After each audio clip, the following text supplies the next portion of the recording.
Pourquoi choisir Jésus-Christ et non Mahomet, Confucius ou Bouddha? Bonjour à tous. Avant toute chose, je tiens à exprimer ma gratitude envers chacun de vous qui m'ont soutenu lors de la première phase de cette belle aventure.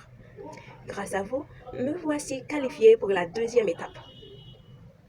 Je suis Corinthia Teliska, identifiée au code CAP 032, participante à la deuxième édition du concours Justin Martin, organisé par le club apologétique.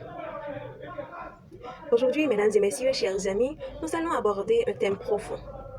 Pourquoi choisir Jésus-Christ et non Mahomet, Confucius ou Bouddha?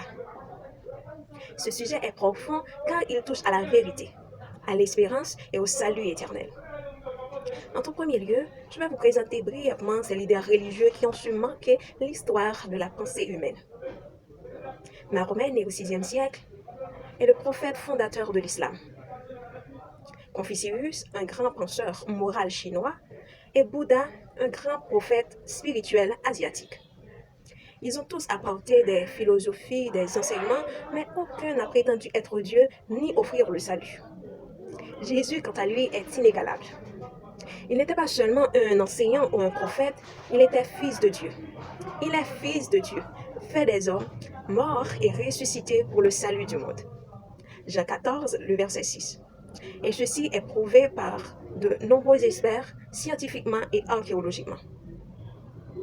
De grands scientifiques tels que Francis Collin, directeur du génome humain, ont affirmé leur foi en Jésus-Christ après plusieurs recherches.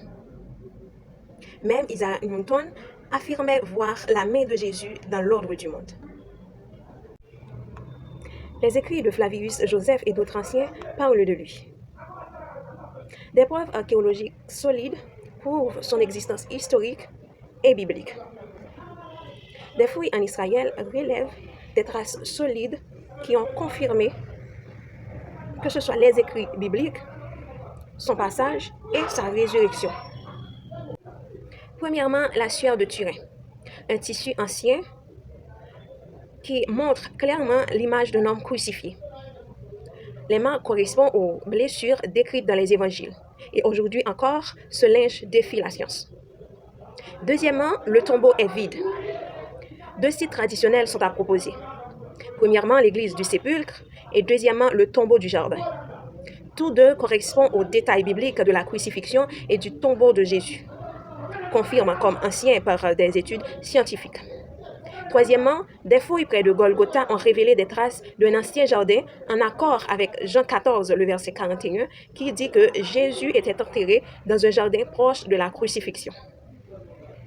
Et enfin, les témoignages anciens de la résurrection ont circulé très tôt, bien avant que la légende puisse se former. Des témoins oculaires ont accepté de mourir que de nier ce qu'ils ont vu. Bref, l'archéologie ne démontre pas tout, mais il confirme ce que dit la foi chrétienne. Le tombeau est vide. Jésus-Christ est vivant. La Bible n'est pas seulement un livre de foi, mais aussi un livre ancré de l'histoire. Jésus, mes chers amis, est le seul chemin. Contrairement à Mahomet, Confucius ou Bouddha, Jésus affirmait être le seul chemin vers Dieu. Je suis le chemin, la vérité et la vie. Il offre le pardon gratuit, Éphésiens 1er, le verset 7, et la vie éternelle, Jean 3, le verset 16, sans condition d'œuvre humaine, uniquement par amour.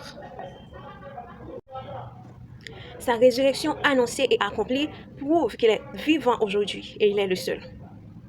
Enfin, chers amis, Confucius a dit « Je ne suis pas ancien ». Bouddha a dit « Cherchez votre propre salut ». Mahomet a dit « Je ne sais pas ce qu'Allah fera de moi ».